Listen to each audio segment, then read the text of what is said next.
Bene ragazzi, benvenuti, bentornati. Continuiamo la nostra storia della rivoluzione industriale in Inghilterra. La rivoluzione industriale, abbiamo visto, inizia in Inghilterra, nel Settecento si industrializza solo l'Inghilterra, ci saranno delle varianti per gli altri paesi che vedremo in seguito. Abbiamo visto la scorsa volta la rivoluzione agricola, abbiamo visto che non è solo meccanizzazione, macchine a vapore, abbiamo detto che le macchine arrivano successivamente. La rivoluzione industriale è già rivoluzione perché modifica i rapporti di lavoro, modifica le condizioni di lavoro. Lo vedremo con un esempio ancora più chiaro nelle manifatture. Quindi la scorsa volta abbiamo parlato delle campagne della rivoluzione agricola, adesso vediamo la rivoluzione industriale nelle manifatture.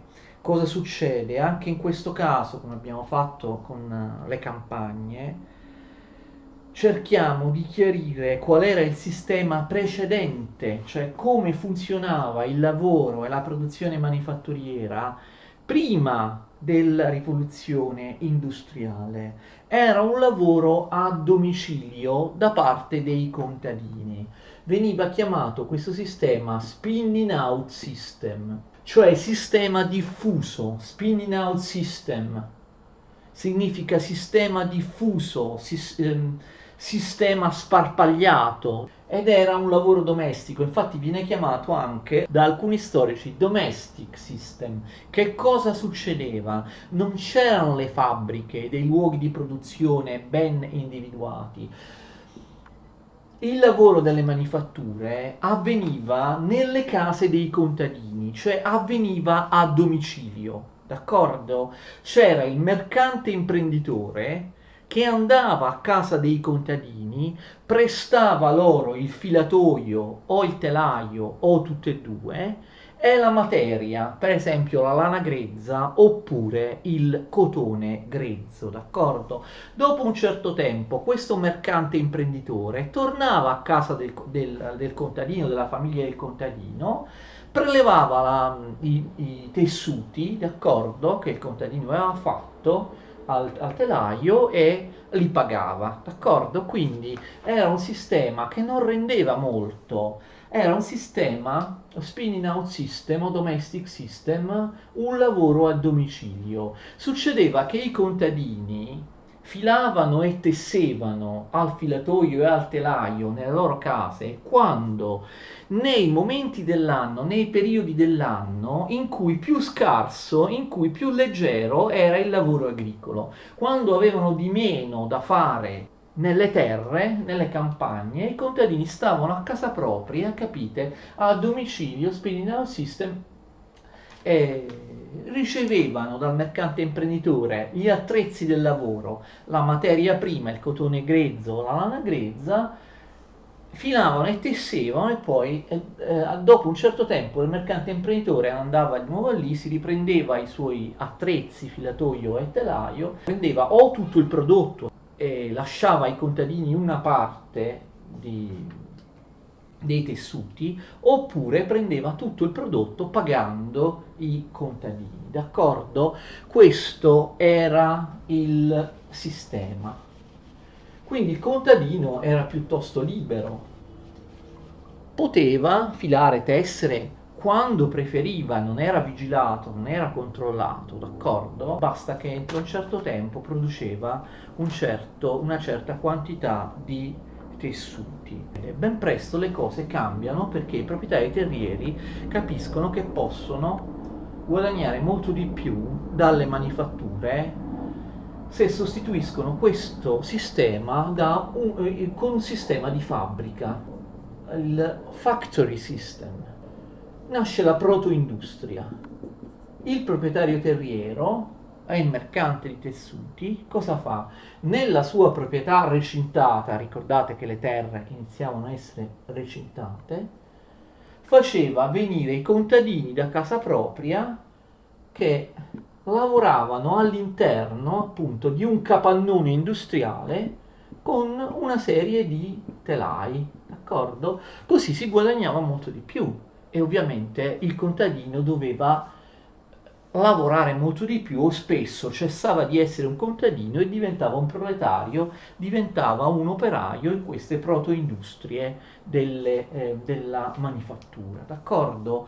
Fate attenzione, quindi vedete che il cambiamento fondamentale avviene all'inizio senza la macchina a vapore, senza nessun tipo di macchina, di meccanizzazione, di invenzione. I telai della protoindustria in questo capannone industriale recintato e vigilato sono gli stessi telai tradizionali a mano che i contadini usavano, continuano a usare nello spinning out system, d'accordo, nel lavoro domestico. Semplicemente il padrone capitalista proprietario terriero capisce che può far lavorare molto di più al telaio dei salariati piuttosto che dei contadini che lavorano quando vogliono, d'accordo, in un regime di lavoro domestico. E quindi anche qui nasce il proletariato di fabbrica in una protoindustria con telai a mano, non meccanizzati, d'accordo? Semplicemente questi telai sono messi in un capannone recintato e il lavoro dei contadini diventa non più un lavoro a domicilio, ma un lavoro salariato.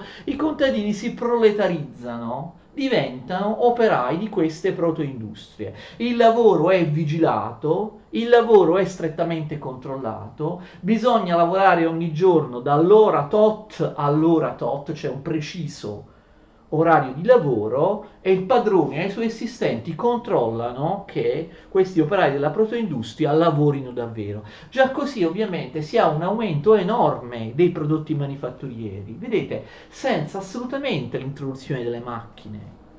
Inizialmente questo succede semplicemente perché viene cambiata l'organizzazione del lavoro, viene approntato un nuovo ambiente di lavoro, vengono cambiati i rapporti che legano il datore di lavoro con il lavoratore, vengono cambiati e aumentati enormemente, dilatati i ritmi e i tempi del lavoro. Non ci sono ancora le macchine, d'accordo? Quindi anche qui, come in agricoltura, il lavoro a gestione familiare viene distrutto, sorgono queste prime manifatture, soprattutto nei centri urbani, queste protoindustrie, nei capannoni, i ritmi di lavoro sono vigilati e disciplinati.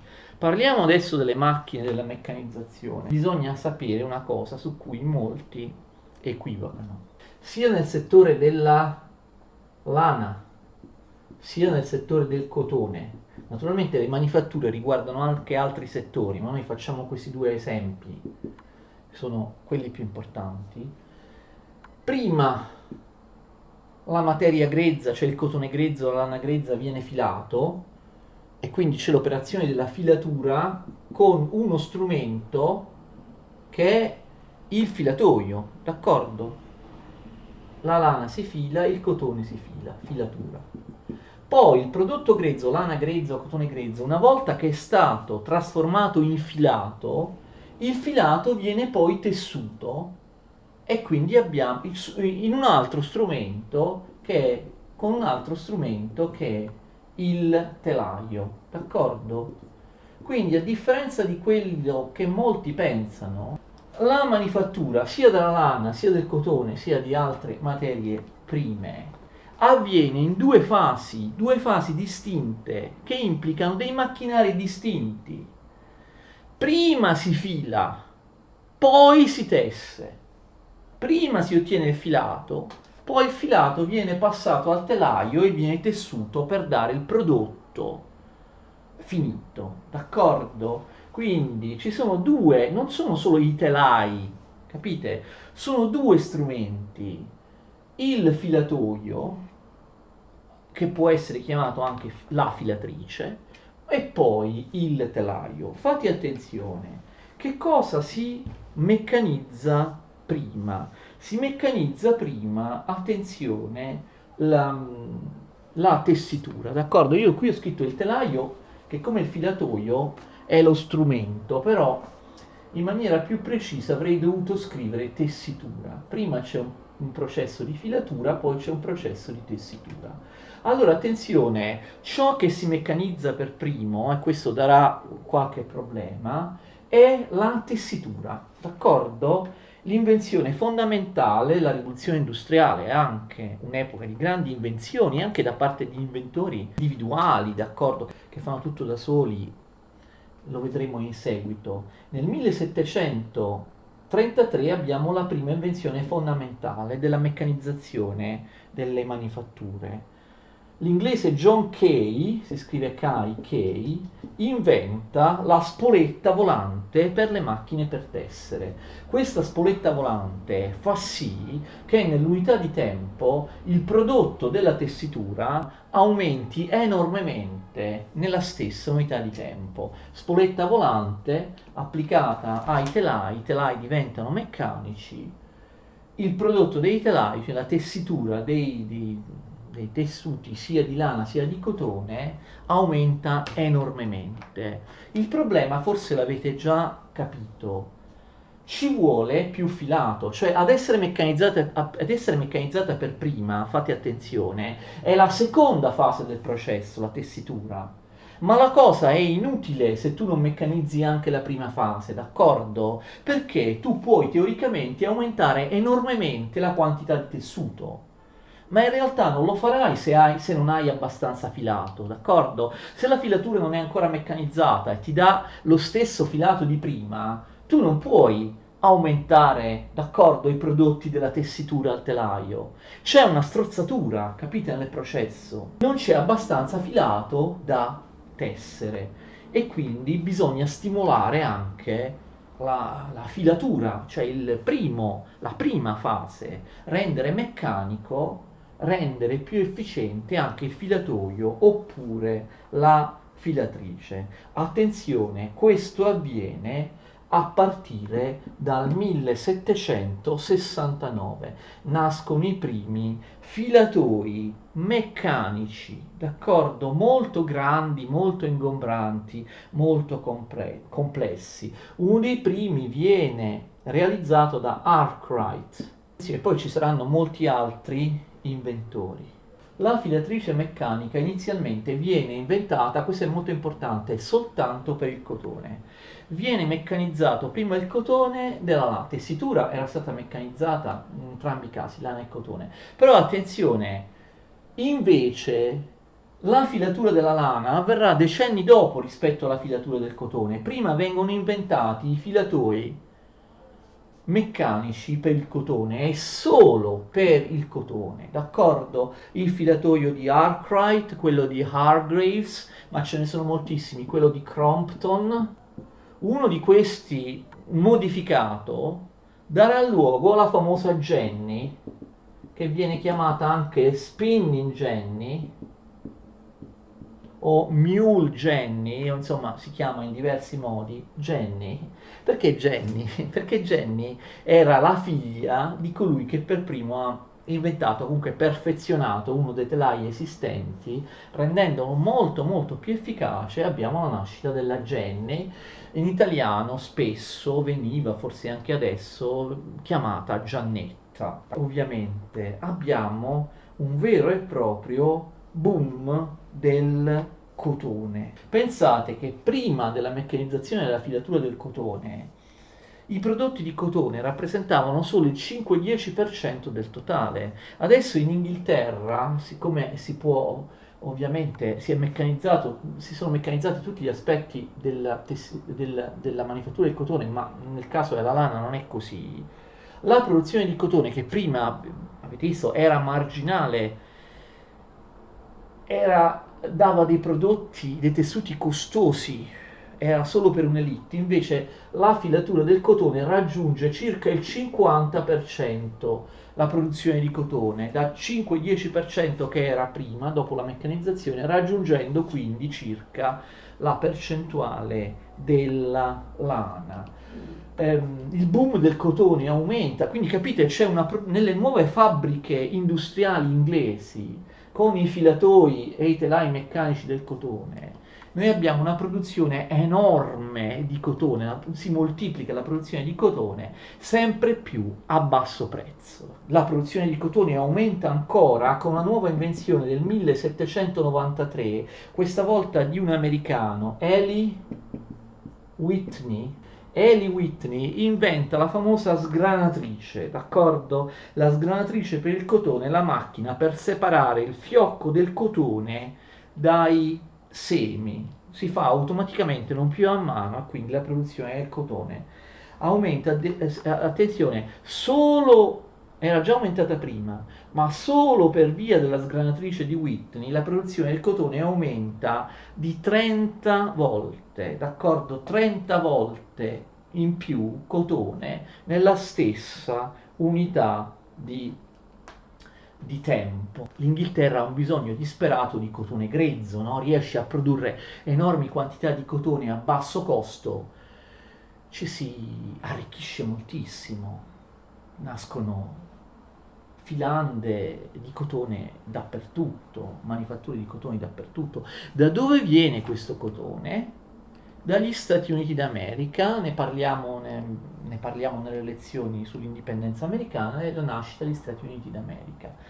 Negli stati del sud degli Stati Uniti d'America, da poco indipendenti, stati come la Virginia, no? Vi ricordate, gli stati del sud degli Stati Uniti avevano un'economia di piantagione con grandi proprietari e gli schiavi purtroppo che lavoravano in queste piantagioni.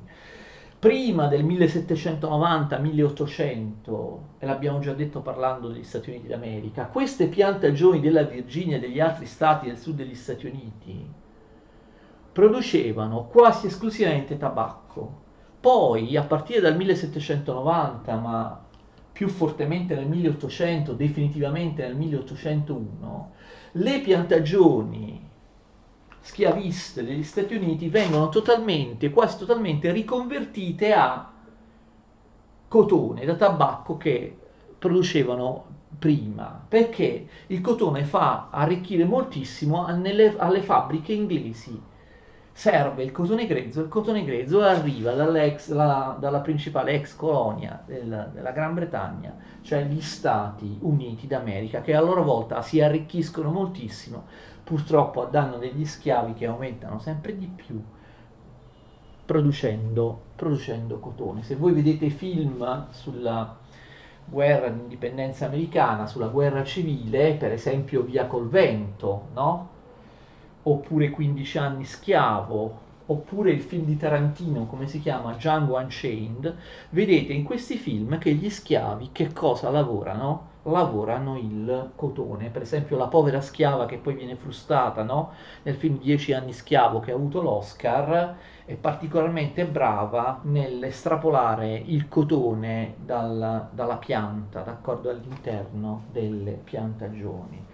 E quindi abbiamo il boom del cotone.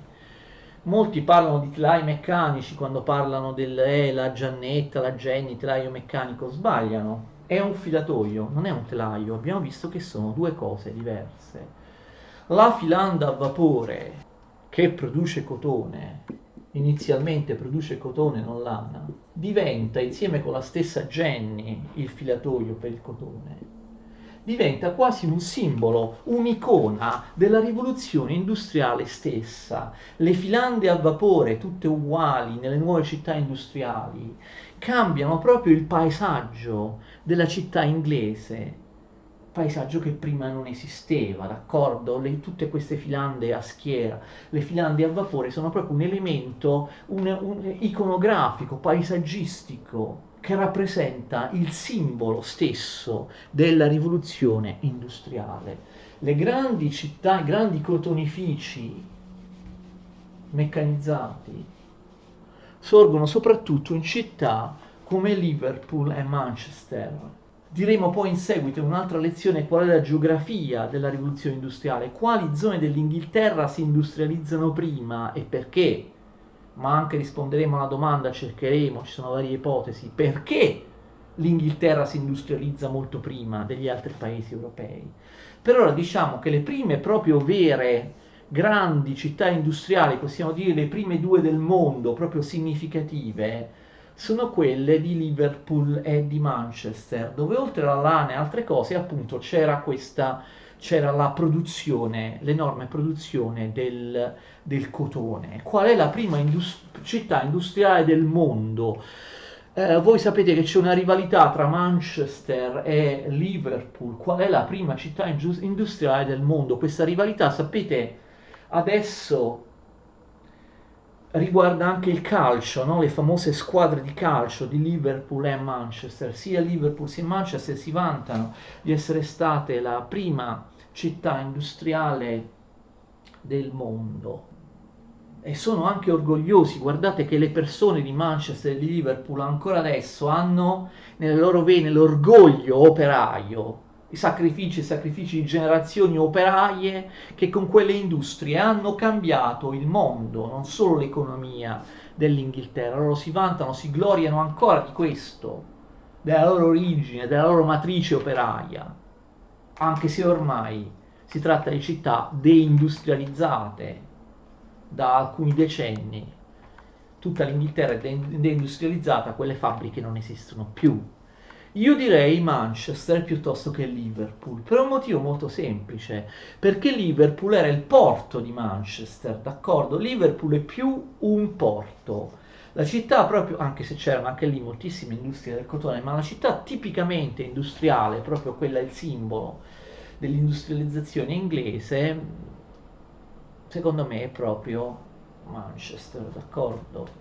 Arriva anche la meccanizzazione nel settore della lana, sì, ma arriva molto più tardi. Soltanto dopo il 1818 viene meccanizzata anche la filatura della lana, vengono inventati i filatori meccanici o le filatrici meccaniche per la lana, da parte di numerosi inventori, molti dei quali francesi, d'accordo? Quindi l'Inghilterra comunque si arricchisce moltissimo sin dall'inizio di questo processo per l'esportazione di tessuti di lana, ma ancor prima per l'esportazione di tessuti di cotone. Abbiamo visto che il cotone a basso prezzo è una rivoluzione anche per l'igiene. Ricordate quando abbiamo parlato della storia sociale e materiale del 6 e del 700? I tessuti di cotone, a differenza di quelli di lana, sono lavabili e quindi con il cotone si possono fare indumenti, si possono fare tovaglie, tovaglioli, fazzoletti che possono essere lavati e utilizzati, quindi migliora moltissimo l'igiene con i prodotti, anche prodotti domestici di cotone. Abbiamo già detto anche che da un punto di vista coloniale, certo, tutto il mondo acquista le cotonate che escono dalle fabbriche meccanizzate inglesi, ma in particolare una colonia inglese verrà distrutta nella sua economia, l'abbiamo detto in passato, dall'importazione di queste cotonate bianche, seriali, a bassissimo costo dell'India, che aveva una grande tradizione industriale di cotonate colorate, molto pregiate, costruite, fatte col telaio a mano, ma costavano molto di più. Nel momento in cui arrivano le cotonate bianche prodotte dalle fabbriche meccanizzate inglesi, costano 10 volte di meno. Gli indiani, invece di comprare le loro cotonate, comprano quelle che arrivano dall'Inghilterra. Capite? Quindi la Gran Bretagna sfrutta l'Inghilterra come un serbatoio di consumatori che acquistano prodotti tessili che vengono dall'Inghilterra. In particolare, come abbiamo detto altre volte, le cotonate bianche distruggeranno la manifattura, la vastissima e ricca manifattura tradizionale indiana che produceva invece cotonate colorate. L'energia che muove queste macchine. Abbiamo visto che inizialmente le protoindustrie con i telai a mano sorgevano nelle città. C'era anche un problema di trasporti, lo vedremo in un'altra lezione, e di prezzo del trasporto. Se questi manufatti, se questi tessuti vengono prodotti lontano dalle grandi città, poi bisogna portarli nelle grandi città, questo ha un costo che incide profondamente sul costo finale delle merci. Meglio mettere queste fabbriche vicino alle principali vie di comunicazione, cioè in città, però inizialmente non si può fare.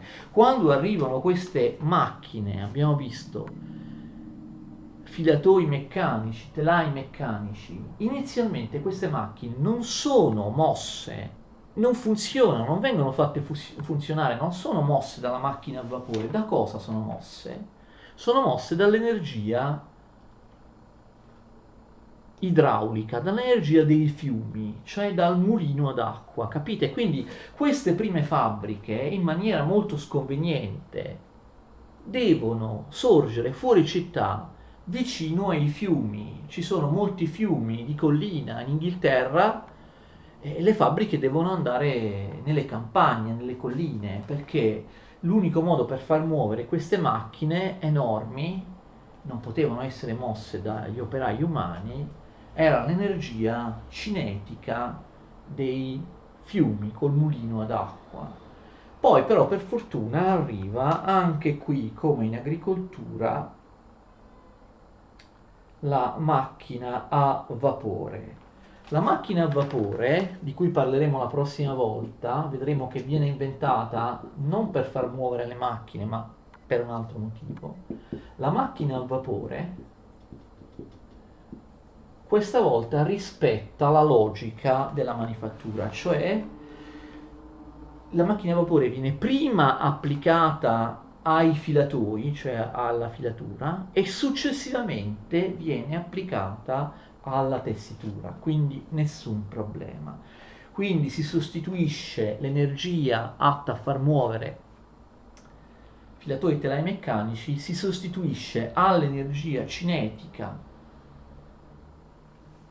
dei fiumi del mulino d'acqua l'energia termica della macchina a vapore che brucia come suo combustibile il carbone.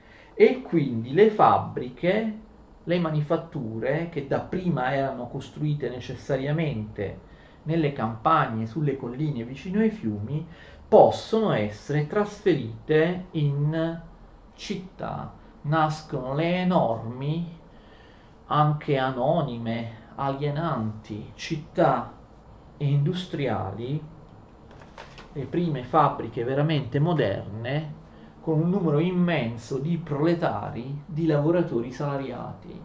E abbiamo visto spesso questi lavoratori industriali nella manifattura non sono altro che contadini che si trasferiscono dalle campagne alla città, diventano operai.